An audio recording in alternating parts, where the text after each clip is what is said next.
Nakita niyo si Pedro nung nakakulong, bibitayin kinabukasan, nagpadala ang Diyos ng anghel sa kulungan. Anong ginawa ng anghel? Ginising si Pedro at pinatayo. Hindi binuhat kasi kaya ni Pedro ang tumayo. Nilagot ng anghel ang mga kadenang bakal. Bakit? Kasi hindi kayang gawin niya ni Pedro. At sabi niya kay Pedro, magbihis ka. Lalabas tayo sa kulungang ito. Hindi siya binaby-baby at binihisan. Kasi kaya niya magbihis. Pagkatapos binuksan ng anghel ang pinto ang bakal, kasi hindi kayang gawin niya ni Pedro. At sabi ni ang anghel, maglakad ka na, umuwi ka na. Hindi siya binuhat. Kasi kaya niya maglakad. Sa pag-solve natin ng mga problema, mga kapatid, una niyong isipin, what can I do? What has God empowered me to do? Ano mga ibinigay sa akin ng Diyos para ko ito ma-solve? At gawin. Huwag ipasa Diyos, huwag iasa sa iba, yung kaya natin gawin. Kaya ang tagal-tagal na mga solusyon hindi dumarating, nasa kamay pala natin, hindi lang natin ginagawa ang tama. Parang yung babaeng balo na namatayan ng asawa, walang maibayad sa utang, yung anak niya, kukolektahin na ng mga nagpautang, yun ang bayad, yung anak niya. Nagpunta siya sa propeta, sabi niya, ano pong gagawin ko? Namatay ang aking asawa. Wala ako kapera-pera, ang mga anak ko, kukuhanin na nagpautang, magiging alipin na sila. Pumunta siya sa propeta, maaaring umaasa siyang siya tutulungan, bibigyan ng donasyon. Ang sabi ng propeta sa kanya, ano bang meron ka sa bahay? Sa bahay mo, hindi sa bahay ko. Anong meron ka sa bahay mo?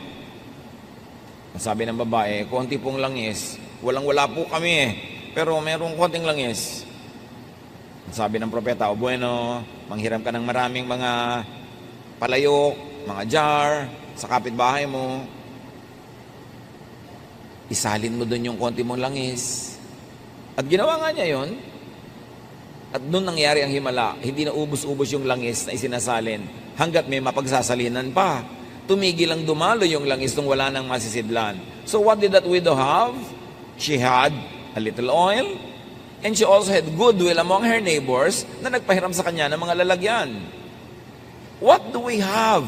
Pag may problema tayo mga kapatid, ang unang solusyon, what do I have? What has God given me that I can use to solve the problem?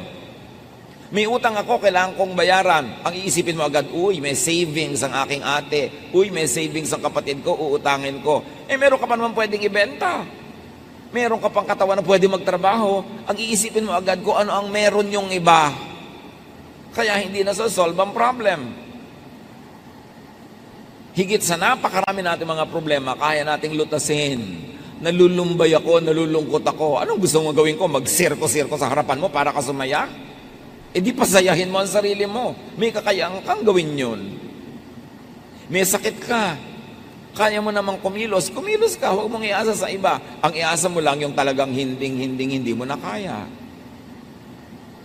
Meron kang gustong bilhin, wala kang pambili. Pagtrabahuhan mo, hindi aasa ka sa hingi, aasa ka sa awa. Kailangan solvein mo yan because binigyan tayo ng Diyos ng kakayanan. Ang lagi lang nating tendency, lumapit sa propeta, walang-wala po ako. At ang sagot sa kanya, ano bang meron ka sa bahay mo? Gamitin mo yun. Alam ng Diyos ang pangangailangan mo, binibigyan kanya ng kakayanan. So solve what you can, and what you cannot solve, leave it up to God. At tanggapin mong parehong, yung kaya mong solvein at hindi mo kayang lutasin, parehong alam yun ng Diyos. Ecclesiastes 7:14, when times are good, be happy. But when times are bad, consider this. God has made the one as well as the other. Pag maganda ang panahon, magsaya ka. Kung malungkot ang panahon, di malungkot ka. Anong gawin mo? Magsasaya ka, malungkot nga. Lilipas din yun. Pastor, ang lungkot-lungkot ko po. Bakit? Kasi po nawalan ako ng trabaho. Kasi nawalan ako ng boyfriend. Kasi ito, hindi malungkot ka. Nawala ka pala ng boyfriend, nakakalungkot ka yun. Hindi malungkot ka. Alam nga naman sumaya ka, nawala ka ng boyfriend. Anong problema mo? Nalugi po ako sa negosyo, ang lungkot ko. Natural, alam nga pag natuwa ka, magtataka ko niyan. Hindi malungkot ka, lilipas din yan. Pagsasawaan ka din yan ng lungkot. Wala namang lungkot na nananatili forever, lalo't itinataboy mo. Ngayon, kung inaalagaan mo, bine-baby-baby mo yung lungkot, magpapatugtog ka ng malungkot na tugtog, titingin ka sa mga litratong nakakalungkot, talagang lulungkot ka lalo. Kailangan, gumawa ka ng paraan para huwag ka malungkot. Pagka naiinip ka, lumabas ka ng bahay, mag-isip ka, may gawin ka, magtrabaho ka, mag-exercise ka, magpawis ka, huwag mong i-baby yung lungkot mo. Ngayon, meron talagang lungkot na nandyan, di malungkot ka, ganun talagang buhay, hindi problema yung nalulungkot, natural lang yun, kasi meron kang emosyon. Tanggapin sa loob ang anuman nangyayari. Sa labas, lutasin yung problema, pero sa loob ng puso, tanggapin mong ganun talaga, may problema ang buhay. Nalulungkot ako, ganun talaga, nakakalungkot ang buhay ko minsan, pero may gagawin ako sa labas para ako sumaya. Pero huwag yung tinatanggihan mo sa iyong kalooban, yung katotohanan. Tanggapin mo yung katotohanan. Do not be in denial. Nahihirapan ang loob ko. Di mahirapan ka. Kasi may gagawin ako para gumaan ito. Pero hindi ko lalabanan yung katotohanan na nalulungkot ako kasi yun ang katotohanan eh. Pero may gagawin ka, panlabas, para yung nasa loob, magbago. Huwag makipagtunggali sa sariling kalooban. Tanggapin ang dapat tanggapin. Nalugi ka sa negosyo, ang yaman mo dati, ngayon wala kang kapera-pera, tanggapin mo yun. Ganyan talaga, nangyayari sa buhay. Wala ako ngayon kapera-pera. Tatanggapin ko yung katotohanan na yun, hindi na ako makikipag-contest doon, hindi ako makikipagbabag sa katotohanan kasi nangyari na. Pero, sa panglabas, may gagawin ako.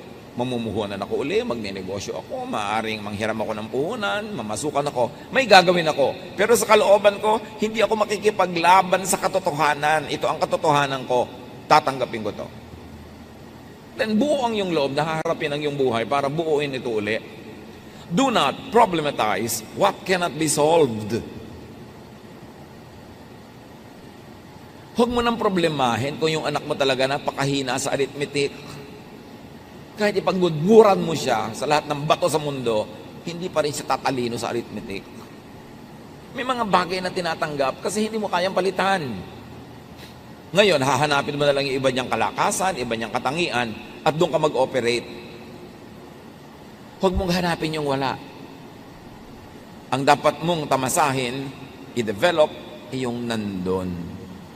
Huwag mong hanapin sa asawa mo, sa nanay mo, sa kapatid mo, yung wala sa kanilang likas sa pagkatao. Ang hanapin mo, yung nandun talaga, ipagdiwang mo yon para ka mag- Wala na po yatang solusyon, itong ugali ng anak ko, itong ugali ng asawa ko. Wala palang solusyon, hindi problema.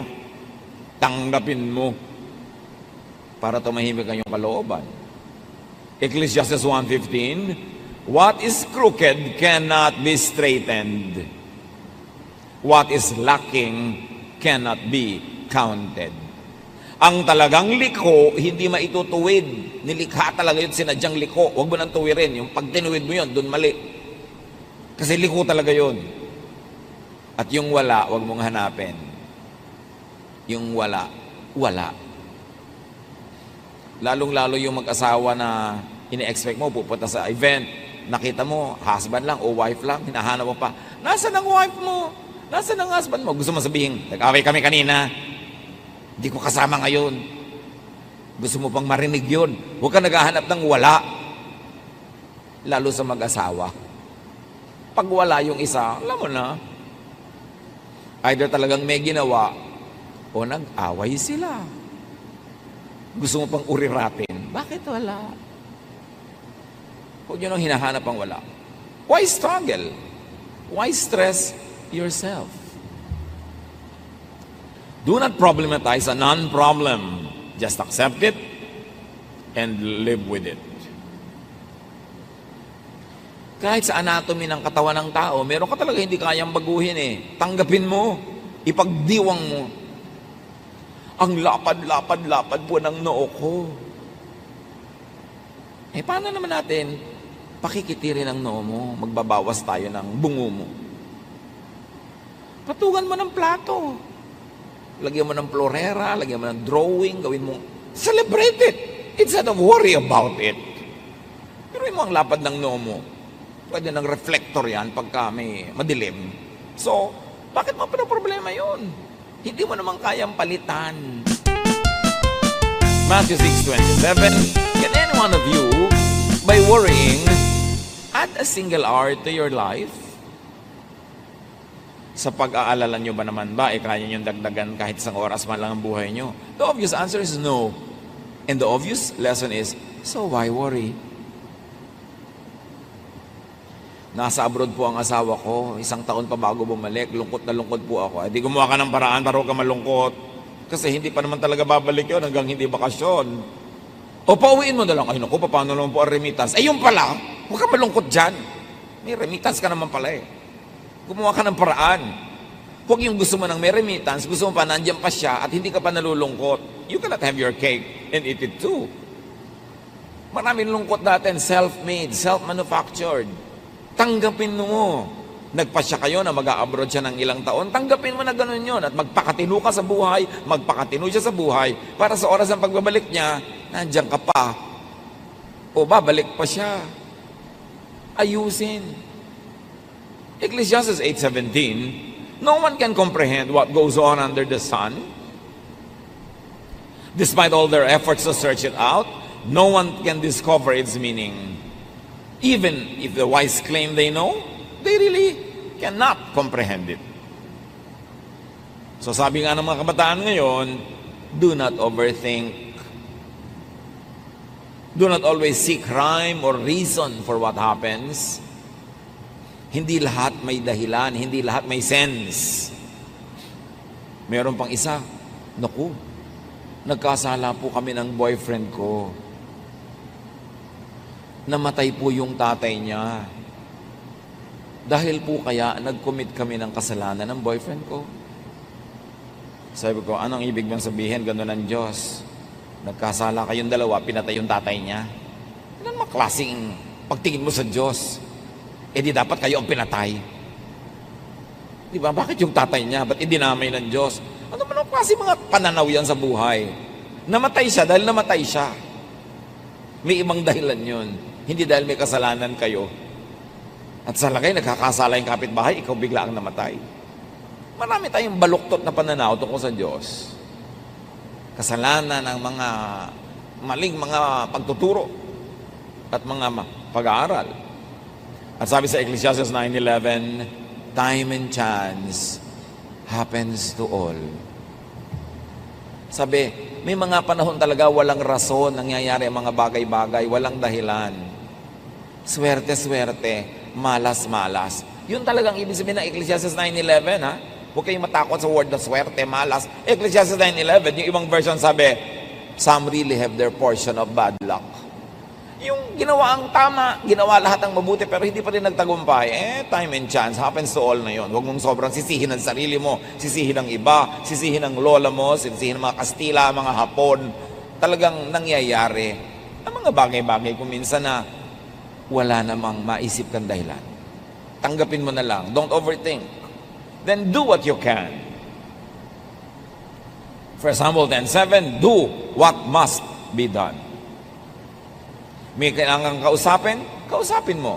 May kailangan kang pakiusapan mo. May kailangan kang singilin mo. Do what you can.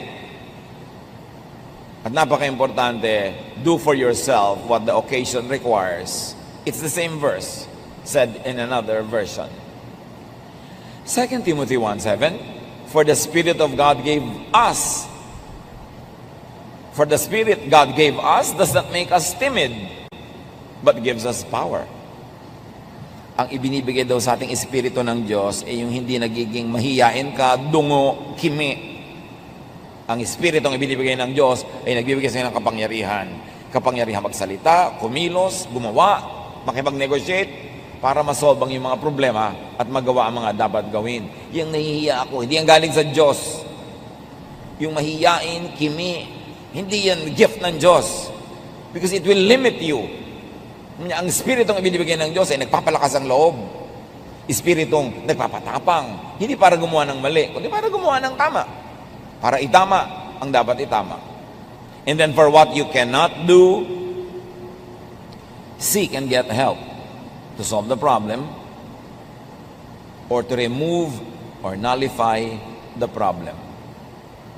Merong dalawang tao, parehong may problema. Yung isang widow, babaeng balo, nakademanda siya at ipapatalo siya ng judge dahil yung judge nabibili. So ang problema ng widow, paano ako mananalo sa case na dapat ko naman talaga ipanalo? So binigyan niya ng problema yung judge. Kinulit niya ng kinulit ng kinulit. Sa problema ng judge, pinapanalo na siya. So parehong na-solve ang problema nilang dalawa. Pero meron kang dapat gawin. Kung kimi-kimi ka, widow-widow ka, matatalo ka sa kaso. Luke 18, 3-5. There was a widow in the town who kept coming to him with the plea. Kwento to ni Jesus. Grant me justice against my adversary. For some time, he refused. But finally, he said to himself, even though I don't fear God or care what people think, yet because this widow keeps bothering me, I will see that she gets justice so that she won't eventually come and attack me. So pareho may problema. Yung nakademanda, problema niya, dapat siyang manalo. So binigyan niya ng problema yung judge, kinulit niya ng kinulit, hanggang para wag na lang siyang mainis. Pinapanalo na niya dahil dapat naman talaga manalo. Solve ang problem. So, may napapala yung mga nagsisikap talaga, may ginagawa. At kung talagang lagi may nanggugulo sa'yo, ibigay mo na yung gusto para ka matahimik. Kapatid mo, inaagaw sa'yo ang minana ninyong paso sa namatay ninyong magulang, ibigay mo na ang paso para ka matahimik. Kesa ang gulo-gulo. Alam niyo ba na pati ang katahimikan na ibinibili? May nanggugulo sa'yo. Bigay mo yung gusto, it has a cost. Pero mas mahalaga ba yun kesa sa kapayapaan mo, katahimikan? You pay even for your peace. And whenever you can pay anyway, go for peace. Mas tahimik ang buhay. Nag-aaway kayo. Gusto nyo magkasundo pareho, alam nyo yon. Pero somebody, dapat mauna. Magbaba ng pride at bumate. Hindi ikaw na para matahimik na kayo. Kasi pagka pinauna mo pa siya, ayaw pa niya, ang tagal-tagal, pareho lang kayo nalulugi, mauna ka na. Di tahimik kayo. Ang inihintay lang naman nun, isang text, isang bate, isang tapos na. Huwag na magpataasan ng pride para tahimik. And then what you cannot do or solve, accept as unsolvable, undoable, unachievable at the moment. At the moment. Pag hindi mo kayang lutasin, hindi mo alam ang solusyon, tanggapin mo na lang na hindi ito malulutas sa ngayon. Sa ngayon lang. Ipagpaliban ang paglutas. Ecclesiastes 8:6, there is a proper time and procedure for every matter, though a person may be weighed down by misery. May pinakatugmang panahon at may pinakatamang paraan. Kahit pa nga ngarag na ngarag ka na ngayon sa pamamroblema, merong mga dapat tanggapin na hindi pa talaga ito masasolve sa ngayon. At pagka ganon, freeze problems that cannot be solved at the moment. Parang ulam na hindi mo pa pwedeng lutuin ngayon, lagay mo sa freezer. Ganon din ang mga problemang hindi mo pa kayang lutasin ngayon, wala pang malinaw na solusyon, ilagay mo sa freezer and attend to them at the right time. Kailan po ang right time? Malalaman mo, mararamdaman mo pag right time na pwedeng solven. Pero kung nararamdaman mo ngayon na wala pang solusyon, mas mainam na huwag mong galawin. Kasi hindi mo alam. Parang yung mga archaeologists, pag naguhukay sila sa lupa ng mga iba't ibang uri ng kayamanang pangkulturang artifacts, may mga pagka nahanginan nasisira, mayroong pagka na-expose na biglang nabubulok, ang tagal-tagal na hindi nabubulok nung nasa ilalim ng dagat o nasa ilalim ng lupa. So kumukuha lang sila ng konti, tapos iiwan nila yung maraming bagay, tatabunan nila uli. Bakit? Kasi hindi pa nila kayang solve it ngayon yung preservation issues, hindi pa nila kayang lutasin yung mga tanong tungkol sa mga bagay na yon, saka na. May mga ganon din. Kahit problema ng mag-asawa, pinipilit mo, ngayon na, sabihin mo na sa akin, may tama pa rin panahon. Pag premature, na pag-usapan agad, hindi kayo handa pareho, lalo lang nakakasira. Ecclesiastes 3:1 and 11, there is a time for everything and a season for every activity under the heavens.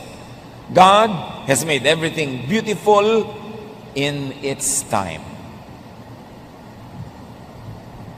May panahon ang lahat ng bagay. Huwag madaliin, huwag ding huli, dapat tamang panahon. Parang kawayan, ang mga kawayan, alam ng matatanda nung araw, dapat tinataga sa panahon. Hina-harvest sa bare months. September, October, November, December. Pag doon mo pinutol yung kawayan, hindi siya bubukbukin. Or baligtad, huwag kang harvest sa bare months. Basta isa sa dalawa, i-google nyo na lang. Pero ang mahalaga, may tamang panahon.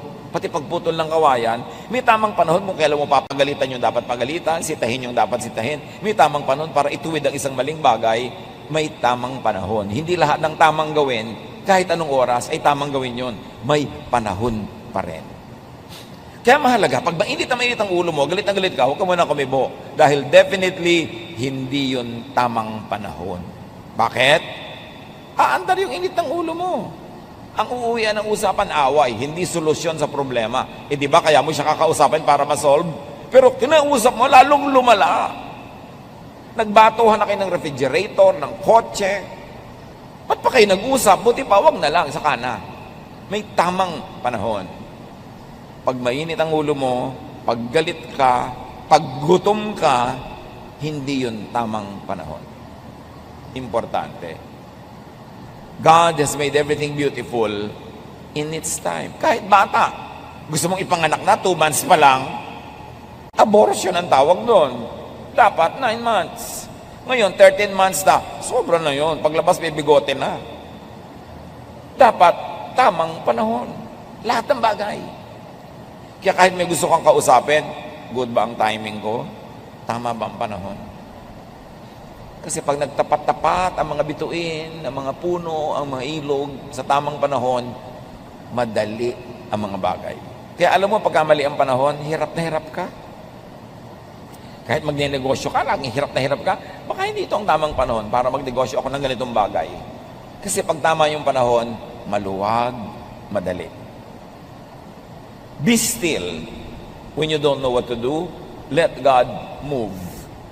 Psalm 46:10. Be still and know that I am God.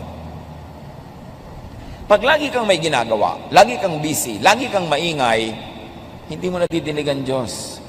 Hindi mo nararamdaman ang Diyos, hindi mo nakikita kumikilos ang Diyos. Ngayon, kung may problema ka, hindi mo alam ang gagawin, dapat wala kang gawin. Ha? Wala po akong gagawin? Eh, hindi mo nga alam ang gagawin. So, pag may ginawa ka, mali ang magagawa mo kasi hindi mo alam ang gagawin. Pagka, pastor, hindi ko po alam ang gagawin ko. Ano pong gagawin ko? Ulitin mo sinabi mo, hindi ko po alam ang gagawin ko. Ano pong gagawin ko? Hindi mo pala alam, di wala kang gagawin. Manahimik ka. There are problems that get solved by themselves over time. Parang sugat.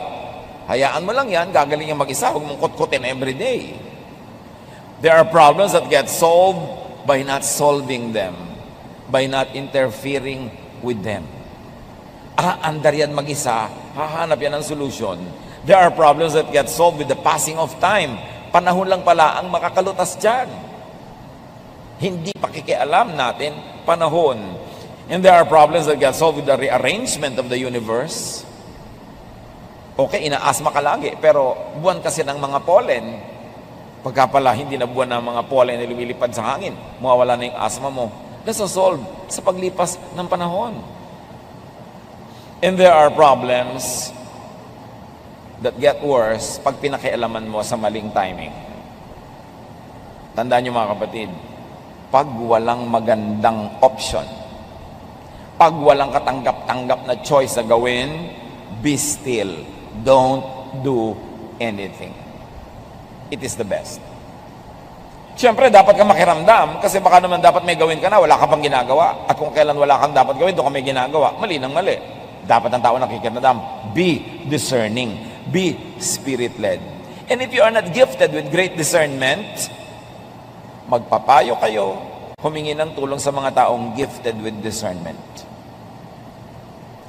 Kakausapin ko ang anak ko tungkol sa boyfriend niya na ayaw ko. Pero tama ba ang timing? Tanungin mo yung kapatid mo, yung pinsan mo, okay bang kausapin ko yung anak ko? Anong tingin nyo? Get some opinion of people who are godly, whose decisions have been proven by time to be correct. And do not over-focus on the problem. Kahit may problema ka, dapat tuloy ang buhay. Uy, may kasalan ng pinsan natin. May problema ako eh. Masasolve mo ba by not attending? Hindi. Halika na, umattend na tayo. Tuloy ang buhay. Ilagay mo yung problema mo sa isang kahon. Balikan mo na lang mamaya. Pero dapat, tuloy ang buhay mo. Get and live a life in spite of the problem. Pag bawat problema, titigil kayong mabuhay, naubos na ang inyong deadline ng life on earth, wala pa nangyari sa inyo. Kasi everyday, titigil kayong mabuhay basta may problem. So tuloy ang buhay, yun lang part na may problem na yun, ang inyong ilagay sa isang sulok, sa isang lugar, hanggang balikan nyo. Make and enjoy breaks from problems. Lalo kung ang dami nyong problema, mga kapatid, umimbento kayo ng kasiyahan, umimbento kayo ng recess, umimbento kayo ng pahinga para makaipon uli ng lakas. And because of distance, we get illumination. Nagkakaroon ng kaliwanagan ng ating isip pag medyo lumalayo-layo tayo sa iritasyon, sa problema. At pagbalik natin doon sa problema na yon, mas malinaw ng ating isip. Ecclesiastes 5:3, a dream comes when there are many cares. Kaya pag lagi kami iniisip, problema, nagkakadabango-bangungot ka, marami ka napapaganipan na nakakapagpasakit ng ulo. So do not always rely and believe in dreams. Kasi pag ang tao lagi nag-iisip, talagang mananaginip. Hindi lahat ng panaginip ay galing sa Diyos. Kung minsan, isip ka lang kasi ng isip. Kaya tulog ka na, umaandar pa yung isip mo, doon sa lagi mong iniisip.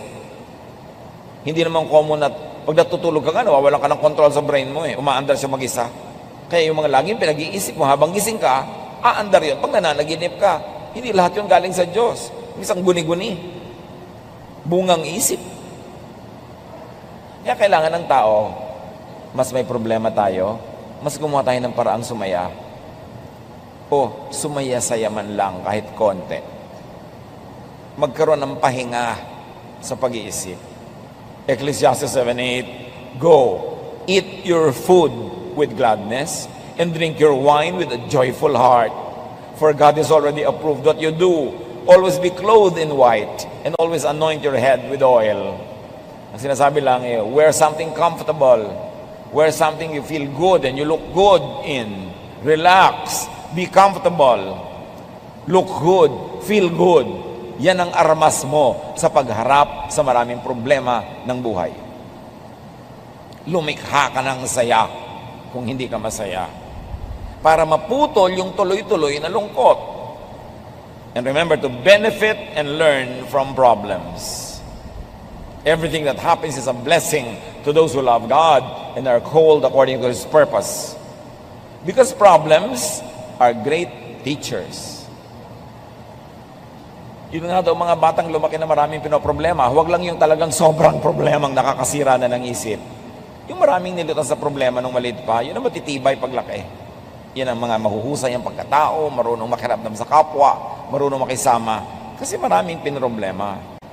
Proverbs 24:16, though the righteous fall 7 times, they rise again. So huwag problemahin na huwag magka-problema.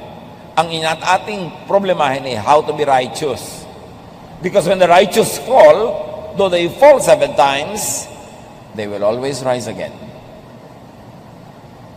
Be enriched, seasoned, developed by problems, especially trials. Pag dumadating yung problema o trial, isipin mo, lalampas din ito. Anything that will not kill me will enrich me.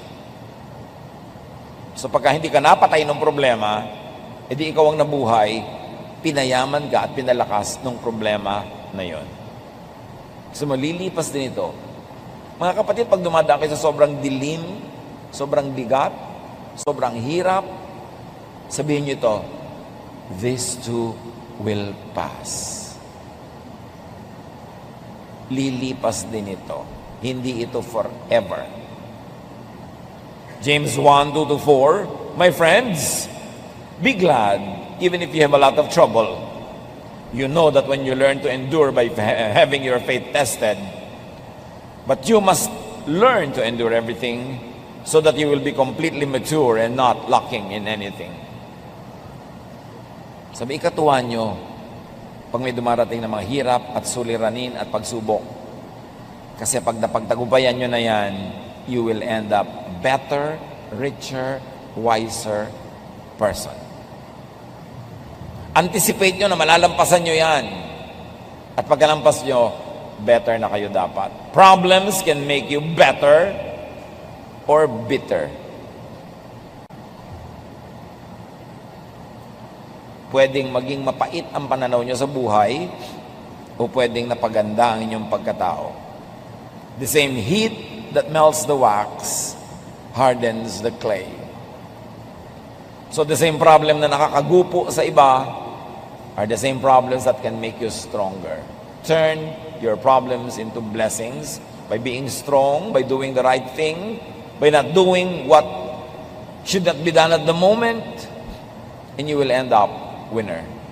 Choose purpose to be better. Pag dumaan kayo sa malaking paghihirap, mapipili nyo naman kung kayo magiging better o bitter. Kung bubuti ang pagkatao nyo o sasama.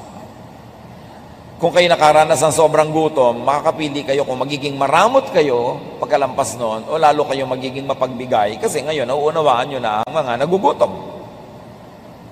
Pwede nyo piliin ang inyong reaksyon. 2 Corinthians 4:8-9 and 17, we are hard-pressed on every side, but not crushed. Perplexed, but not in despair. Persecuted, but not abandoned.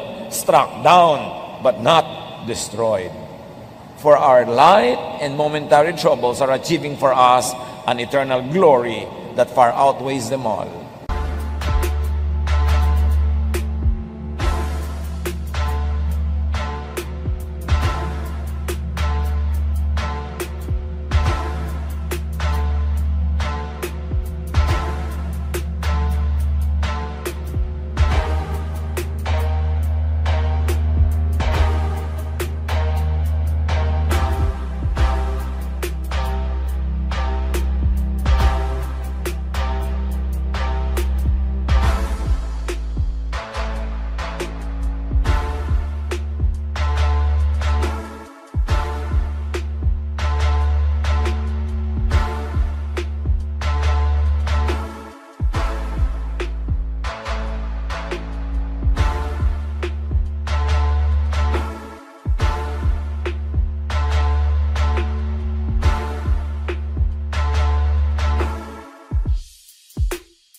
Of course, the original context of the verse is about spiritual persecution because people are godly.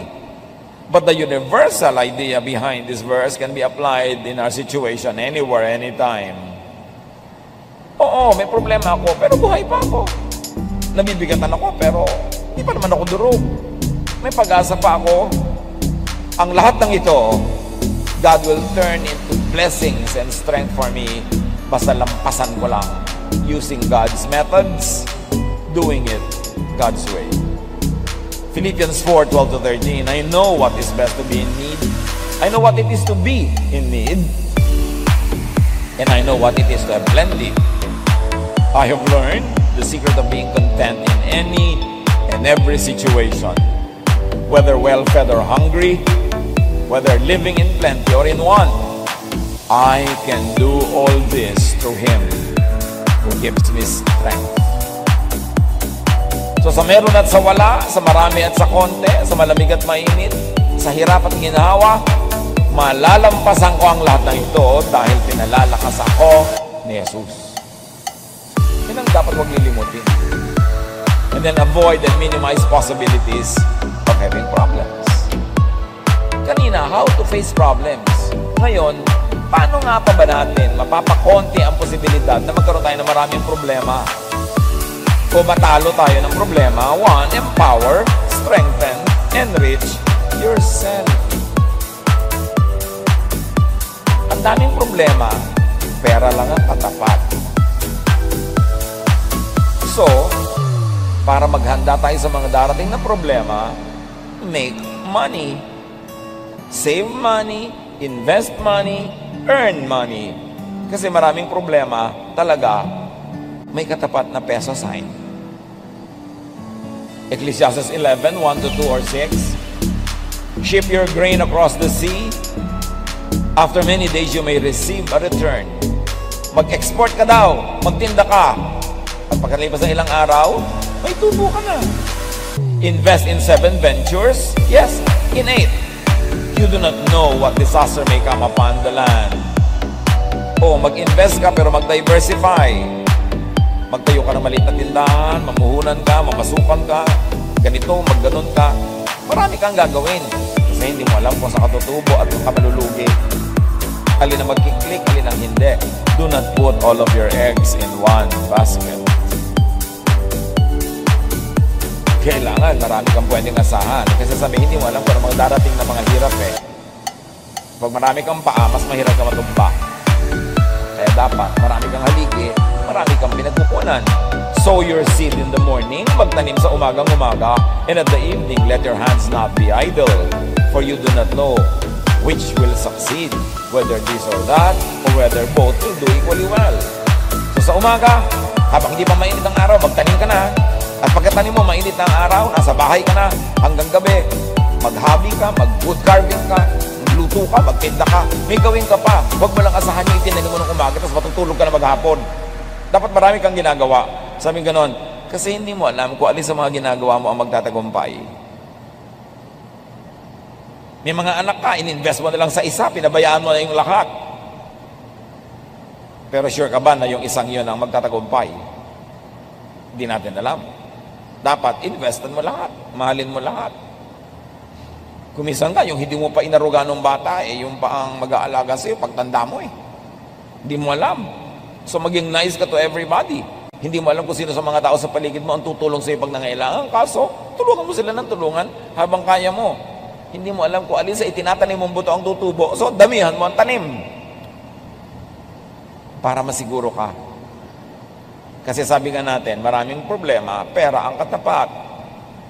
Hindi lahat, pero marami.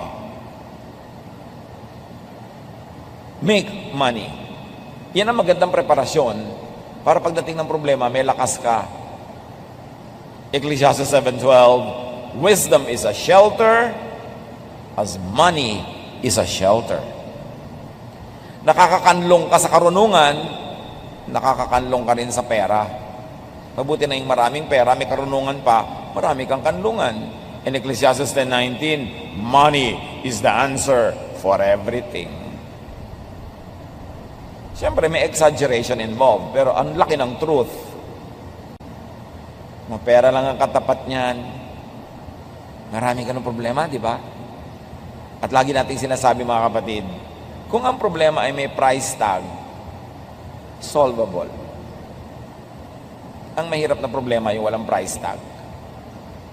Kaya dapat ma-eliminate na yung may price tag, ma-solve mo na, may paghahanda ka dyan. And very importantly, how do you prepare for troubles in life? Make friends. Make allies. Dapat marami kang kaibigan, marami kang kakampi, para pagdating ng problema, may tumutulong sa'yo. Walang paghahanda sa problema, sa kasakitan, sa kinabukasan, yung mga taong nakikipag-away sa kapitbahay, nakikipag-away sa sariling mga kapatid, nakikipag-away sa mga katrabaho, kaaway ang lahat. Dahil darating ang problema, wala kang karamay. Nakakatiyak ka ba na lagi kang malakas? Na lagi mong kayang gawin ang mga dapat mong gawin? There are times in our lives when we live only out of charity. na nabubuhay lang tayo at nadudugtungan ang buhay natin dahil sa awa ng iba. At dahil pwedeng dumating ang ganong pagkakataon, ang isang malaking paghahanda sa ganon, makipagkaibigan, makipagmabutihan, makipagkapwa-tao, makipagtulungan para magandang preparasyon yun para sa sarili mo ring pangangailangan. Proverbs 12:26, the righteous choose their friends carefully. In Proverbs 18:24, one who has unreliable friends soon comes to ruin, but there is a friend who sticks closer than a brother. Malaking kayamanan ng mga kaibigan na alam mong dadamayan ka. Napakalaking kahangalan na makipag-away kung pwede ka namang makipagkaibigan. Yung magtaray, magsungit. Inihahanda mo ang sarili mo sa panahon na walang tutulong sa'yo. Yabang yan eh. Kasi akala mo lagi mong kaya ang sarili, kaya mo maglakad, kaya mo bumangon, kaya mo tumayo. No. You don't know what a day may bring forth. Hindi natin alam kung ano ating sasapitin. Ecclesiastes 4:9-10, two are better than one, because they have a good return for their labor. If either of them falls down, one can help the other up. But pity anyone who falls, and there's no one to help them up. Ang dalawa daw ay higit na mabuti ka sa nag-iisa lang. Dahil mas mag-enjoy sila sa buhay, magkakatulungan sila. Pag may isang nadapa, mayroong isang pwede magbangon. Kawawa naman daw ang taong pag nadapa, wala man lang magbabangon. At baka nga tapakan pa siya para lalo siyang lumubog sa lupa. Dahil bad record. Dahil walang pinakisamang mabuti. Obserbahan nyo yung mga namamatayan. Alam na alam niya yung maraming kinaibigan, maraming naging relasyon, nakipagbabutihan, ang daming nakikiramay.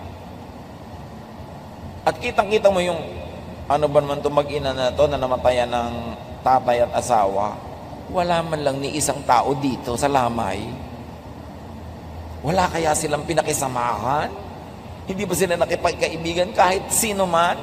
Liban na lang bagong lipat sila sa isang lugar na wala talaga silang kaibigan at kamag-anak. Pero doon mo makikita. Kaya alam nyo yung may church, tas active ka sa church, tumutulong ka sa church, active ka sumasali sa mga activities. Pag nakasakit kami, dumadalaw. Pag namatayan kami, nakikipaglamay. May mga nag-aambag, may mga tumutulong. Napakalaking social investment. Huwag na natin sabihin spiritual investment. Doon tayo sa mas mababa. Ang laking social investment kung active kayo sa church. Kasi makikita mo, pagka sa mga tao mga active sa church, pag namatayan sila, mas tumutulong pa yung mga ka-church kaysa mga kamag-anak eh. Mas naaasahan sa oras ng pangangailangan. Kaya dapat, lagi kayong involved, sumasali. Una, dahil meron tayong mas mataas na dahilan, because the body of the Lord is the one that we should take care of and participate in. Pero kung gusto nyo lang maging social and practical level, kasi darating ang panahon, mangangailangan din kayo ng karamay. Mabuti na yung kayo lang nauunang dumadamay. Proverbs 19:4-6. Wealth attracts friends, but even the closest friend of the poor person deserts them. Everyone is the friend of the one who loves gifts. Hindi ito tungkol sa kasamaan ng tao, ha? Tungkol ito sa isang katotohanan na pag kayo mapagbigay, mabait, mapagregalo, mapag-share, marami talaga kayong kaibigan. Kaya kayo mamimili. Will I lose some money to have friends? Or will I gain some money and lose friends? It's a choice. At dahil napakasarap ipakisama ang pera, isa yan sa mga pinakamasasarap ipakisama kung meron ka, magpakain ka, magregalo ka, talaga mga tao magiging malapit sa'yo, natural. Alangan namang palautang ka, palahingi ka, lapitan ka, natural hindi. So, gawin mo na very productive ang iyong buhay para meron kang income for yourself, may sobra para ipamigay mo. Dahil ganun talaga ang friendship. Mas umuunlad, namumulaklak, humahayo, gumaganda ang amoy, humahalimuyak. pagka meron kang pakisama. Kaya dapat magkaroon ka ng kabuhayan. Meron kang mga kaibigan para meron kang pagkakipagkaibigan, pakisama. Pag lagi kang wala, lagi kang nangihingi, lagi kang nangungutang, natural ma-allergic sa'yo mga tao. Hindi sila masama. Practical lang sila. Kaya dapat maging practical ka rin. Be a giver, be nice, and you will be surrounded with people. Of course, hindi lahat ng yun ay true friends, pero may magiging true friends ka rin doon. Makisama, makisalamuha, makihalubilo, makipagbabutihan, makisangkot, makiisa sa buhay ng iba para gawin din nila sa'yo. Kaya sa mga highly developed economies, lalo sa mga Western and industrialized cultures, hindi na sila masyadong nakikisama. Alam niyo kung bakit? Kasi meron na sila insurance. Meron na silang mga paghahanda sa kanilang pagkakasakit, sa kanilang pagkakaratay, sa kanilang kamatayan. Kaya hindi na sila masyadong nakikisama. Pero sa baryo, bakit ka sobrang nakikisama? Birthday ni ganun, attend ka. May handaan doon, tutulong ka. Bakit? Kasi sa gabi, may emergency ka, wala kang kotse, kakalampagin mo yung kapitbahay mo, hihiramin mo yung kotse niya para madala ka sa ospital. Kaya yung mga taong maraming pangangailangan, mas dapat nakikisama. But it is noble and godly na wala ka ng pangangailangan, mariwasa ka na, tapos ang galing mo pa rin makisama. Yun ang tunay na pakikisama kasi wala kang vested interest. So, train your heart, train to be strong at heart. Palakasin ang loob, palakasin ang bulsa, palakasin ang katawan, palakasin ang espiritu, para pagdating ng problema, meron kang ilaban. Hebrews 13:9, it is good for our hearts to be strengthened by grace. Tamang panahon, tamang pamamaraan ang pagharap sa problema. Ecclesiastes 8:5, the wise heart will know the proper time and procedure. Sanayin ang puso na mahirapan para pag dumadating ang hirap, trained na. Ang mga bata, huwag palakihin sa layaw, sa sobrang sarap, sobrang ginhawa, kasi mawawalan sila ng training.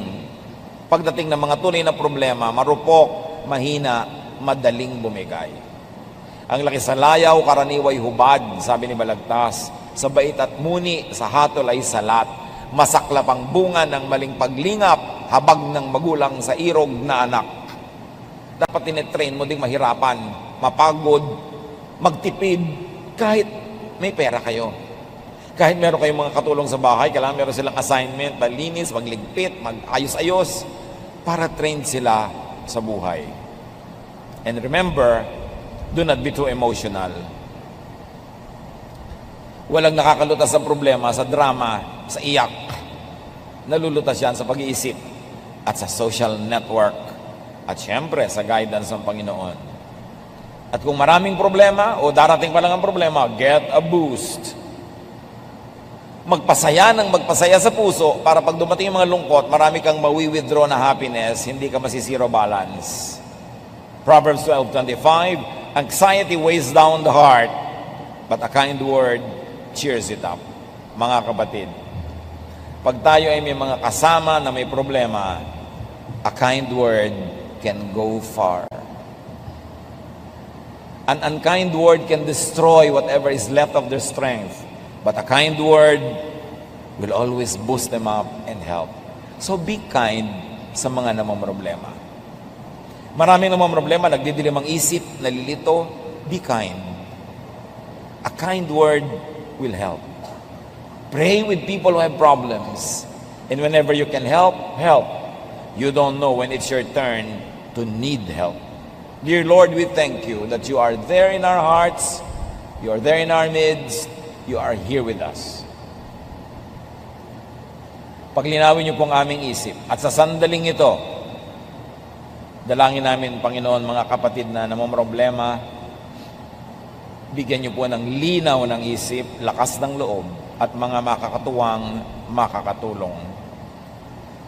Right now, Father, we pray for everyone present, for everyone present, for everyone present.